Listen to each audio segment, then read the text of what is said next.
What's up, Rebels? I got a fun video for you today. We're gonna talk about how to get more freelance writing clients. Last week, we talked about how to build your first online asset, and I know for many of you, your first online asset is going to be a services website for your freelance work. So there are mistakes I see people making all the time, like stupid, really big mistakes that are going to ensure you don't get any clients. But if you don't do those things and you do a couple of these key things and you do them well, you're gonna have more work than you know what to do with. So rather than waste your time, we're gonna make this a quick one. Let's jump right into it. Number one, you need to have a personality. When people are getting started with building an online business or freelancing or writing or whatever it is, all too often they think they need to be super professional. It's like, dear Mr. So-and-so, and very formal and like rigid, and that's not what you want. Like if someone's hiring a writer, they want someone who's got some creativity, want someone that's got some personality, and that's what you have to give them. And so when people come to me and they're trying to figure out how to strike this tone, I say casual professionalism. You don't want to use slang, you don't want to use improper grammar or things like that, but you don't want to be so formal that it makes you sound like every other, 19-year-old coming straight out of high school when they're emailing someone. When you've got a unique personality, that is an attribute, that is a positive thing, rather than a negative thing. So you don't want to run away from it. Number two, don't, are you listening? This is important. Don't, under any circumstances, ever use mail merge. Ever. Mail merge. No. You will never, ever, ever create a freelance business if all you do is find a list of, hundreds of marketing agencies or SEO companies that you want to write for and mail merge a stock email template. Do you know how many of those I get a week? Like an obscene amount. The fact people are still doing this is shocking to me because every single one, delete, delete, delete. If it's really bad, I might send them an email and be like, what the hell are you thinking? This is horrible. Do you actually expect to get work doing this? So that's number two, don't use mail merge, which brings us to step number three, which is do research on the person you're pitching to. So here's where most people fail. When you're trying to find clients, it's all a numbers game. The more emails you send, the more pitches you put out there, the higher the likelihood that you're gonna get some work. The problem with this, it takes time. If you're gonna do it correctly, it takes a lot of time. So what you need to do if you actually wanna get work is you need to do the research on the person that you're pitching. So find the marketing agency you wanna write for, find the person who's in charge of hiring, and do a little Google stalking. Google their name, see if you can find any hobbies or things that they're into, find some commonalities you guys might have, and in your email, mention, it's like, hey, I saw on LinkedIn that you're a golfer too. I just hit the links last week, it was great, and then go into your pitch. That's casual, it can still be professional, and it allows you to help build rapport, and it gives you a leg up on the person that's sending that stupid ass mail merge email that you never, ever, ever, ever, ever wanna do. Have I made that clear? Hopefully I've made the mail merge thing clear, because I get so many of these things, like, clearly I'm not very happy about it. So do your research. It might make you feel like a little bit of a stalker, but that's okay. It's gonna help your likelihood of getting the job, and the person that you send the email pitch to, they're gonna appreciate the fact that you did your homework. A tool I would highly recommend is the Chrome extension, Email Hunter. Basically, it will allow you to find email addresses from any domain. So you can just Google it, I've got a link to it below.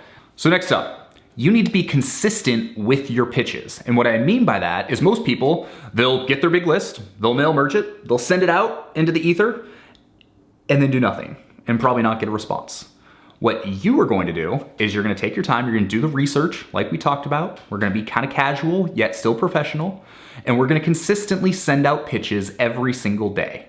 I would target trying to send out at least 5 pitches every day, and every single one of these pitches is probably gonna take you in the neighborhood of 5 to 10 minutes, maybe even longer, to do the research, send a proper email. So you might spend an hour to send 5 pitches, but the chances are you're probably gonna get at least a response out of 2 of those. Whereas if you just mail merged it and sent a stock template, I would be surprised if you got 2 response out of 100 or 500 emails even. So the key to turning this into a long-term business and finding clients over longer periods of time is even once you get 1 client, you don't stop pitching. You keep sending those emails. You keep reaching out and trying to build relationships because that's what this is all about. It's all about the relationships you're able to build.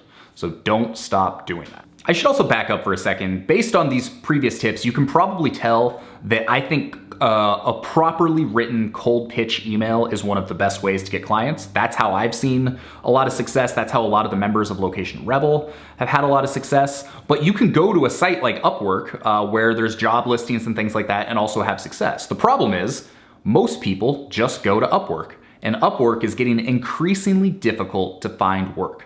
There's a lot of competition, and specifically for freelance writers, there are thousands of freelance writers on Upwork, to the point where people are having a really hard time even getting approved to be able to submit a pitch on Upwork. The good news is there's a ton of other sites out there that most people haven't ever heard of. In fact, we even wrote a blog post that's 105 different places to get freelance writing work online. So I've got the link to that below, so you can go check that post out because there's a lot of them out there. And if you spend even a little bit of time on a few of these sites, my guess is you're gonna find some pretty solid, repeatable work. So if you do that and the cold pitching at the same time, man, you're gonna be rolling in work. So now what? You're doing all this. What's someone gonna do if they read your email, they're like, all right, I kind of like this guy. This sounds interesting. What's the next thing they're going to do? They're going to go find your website. And you know what? If your website looks like a 12-year-old put it together, they're probably not going to be that impressed. So really take time. And again, in our last video about an online asset, we talked about this process. But really make sure that your service's website looks legit. There is no excuse these days for not having a decent looking website with the WordPress themes that are out there and WordPress in general and how easy they make it. It's got to look good. It doesn't have to be fancy or elaborate. I mean, it can still be like 6 pages. You just want to make sure that it at least looks well put together. So go simple. Don't have a whole lot of flashy images and sliders and all of that stupid stuff because it just gets in the way and can make your site look cluttered and not as good. Very simple. Lots of white space, make your site look professional because that's what people are gonna wanna see. You send them a personalized pitch, you build some rapport with them, and they see an awesome website with some really good writing samples, game over. That's all you gotta do, that's it. Of course, it's not that easy. I'm making it sound very easy, but the process is easy. You just have to be willing to go through the process and do it over a long period of time. That's what most people skipped, that consistency aspect, but we already talked about that. So number 7 is you need to create a system to actually follow up with people. That's what most people miss. Most freelance writers, they'll send a pitch, forget about it, it's gone, and never do anything. And the problem is most people aren't going to respond to the first email. These people that you're pitching and that you're emailing, they're busy. They have businesses to run, they have clients to attend to. So, if they get a random pitch email from someone, they might not even open it. It might just sit in their inbox and they never get to it. But if you follow up on a regular basis and you do it thoughtfully, eventually you're gonna get a response that's either a yes or a no. And that's what you're looking for. You're just looking for a yes or a no. You're gonna get way more no's than yeses no matter what. But if you get that, you can at least move on to the next person. So what I do to set up a system is I use a tool called Streak. So we also wrote a blog post about this here in the last couple of weeks, so go check that out, link below. Streak for Gmail. It's a free tool that allows you to set up and track your kind of sales funnel. So it allows you to track when you emailed someone, it allows you to set a timeline for when you want to follow up with them, it allows you to see all of your responses and your interactions that you've had with them. It's freaking awesome. And the best part is, you use it, you're gonna be so far ahead of the game because most people don't do that. It's probably going to oftentimes take 3 or 4 follow-ups before you get that response, open up the conversation to actually get the work. So big key there, have a system for following up. That alone is going to probably double the amount of clients that you get. So here's a little secret. This is something that I use personally when I was doing freelance SEO that not enough people take advantage of. And you know what it is? It's going to in-person meetups in complementary industries. I'm gonna say that one more time. In-person meetups in complementary industries. So here's what I mean by that. When I used to go to SEO meetups, pretty much everybody that was there was looking for SEO work. I'd often, it was great to network with other people. I would learn a lot of tips, but often I would find that people were more competitors than people that really wanted to work with me. However, if I went to web design meetups, oftentimes those web designers, they got a bunch of websites they're building, and of course their client's gonna say, I wanna make sure that my website is optimized for SEO. And oftentimes the designer was like, well, we don't do that. We can find somebody else that might be able to do that for you. So I partnered with multiple web designers to do all of the SEO. And the best part about it was I didn't have to do any work. I worked directly for the web design company and they told me what work to do. I did it, they paid me. I never had to deal with the client. It was great. If you're doing SEO, go to writers meetups. If you're a writer, go to SEO meetups or web design meetups or web development meetups. You can go to meetup.com, you can go to Eventbrite, you can find, I guarantee there's all sorts of different things going on in your town. You just gotta kind of get out of your shell and go through the effort to go and find them because there is a gold mine of opportunity there. And frankly, it's much easier to build a relationship and build rapport and strike up a friendship with people if you can meet them in person. So just doing that alone, huge leg up. I wanna take a second pause. I'm not sure if you have subscribed to our channel. I think that's there. I think it's either this side or this side. Somewhere right here, there's a button that you can click on. It's got our logo. You can subscribe to the channel. We got new videos every Thursday. So if you're liking this video and you're finding it helpful, do me a favor. Just give it a quick subscribe, hit the thumbs up button. It helped me out a lot and you will continue to get valuable content to help you grow your business over the course of the following weeks and months and hopefully years. Back to our tips. Number 9 is don't pigeonhole yourself. So this is a pretty specific one. So over the course of the last 8 years, I would advocate that people who wanted to start freelance writing would start SEO writing. So SEO writing is a very low level form of writing where you're essentially writing, 500 word blog posts that are gonna go to a content farm somewhere, never be seen or read by anyone, but the purpose was to get a link back to a website. These days, SEO writing isn't really a thing. It's kind of a dirty word. There are still those types of articles out there, but no one really refers to it as SEO writing. So even though I think you can find that type of work to help build up your confidence and build up a little bit of income as you're getting going, don't call yourself an SEO writer. Call yourself a content writer. I think the term content writing, it's very broadly applicable. So if someone needs a blog post or if they need copywriting, if they need like an about page or something like that, they need ads written, content writer can kind of, translate across that entire spectrum. Finally, I got one last tip for you, and that's to go read the book Influence, The Psychology of Persuasion by Robert Cialdini. So this isn't necessarily a book on how to find clients. It's not a book on how to become a better writer or anything like that, but it's a book on psychology and persuasion, as you might guess from the tagline.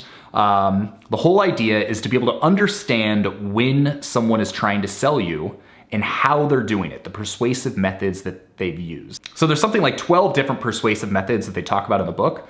So when someone comes to you and they're trying to persuade you to do something, you can be like, I see what they're doing here, and you will know the proper response. On top of that, you'll also understand the method so you can use those same strategies in your own pitches and in your own emails. So I think it's the best psychology book I've ever read. So even though it doesn't specifically let's try this again.